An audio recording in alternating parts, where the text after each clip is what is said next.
भोरे के मिसल आगावा से पीछा सलवार पूरा भीजो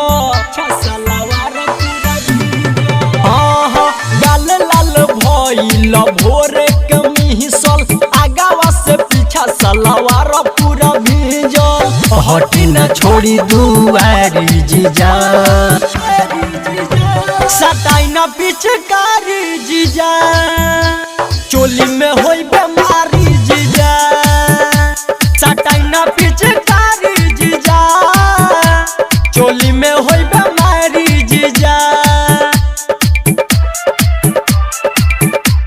सटाई न पिचकारी जीजा असलम बाबू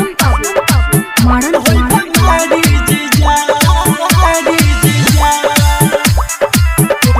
चोली में होई बेमारी जीजा डाली के तेल फेल को देहनी बुद्धि ओइला के घर काले तानी सुधी एहे जीजा डाली के तेल फेल को देहनी बुद्धि ओइला के घर काले तानी सुधी दीदिया के रंग जाके साड़ी जीजा सटाई न फिचकारी जीजा चोली में होई बेमारी जीजा सटाई न फिचकारी जीजा चोली में होई बेमारी जीजा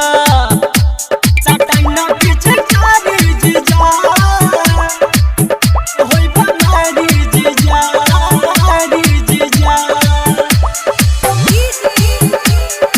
असलम बाबू मॉडर्न चोली में होई बेमारी जीजा डर लागतावे सामान के देखो ले ले बजान का सोनू सोएले सो हाँ डर लागतावे सामान के देखो ले ले बजान का सोनू सोएले सो ऐसे न धरी राजा बाबू जीजा सटाई न पिचकारी जीजा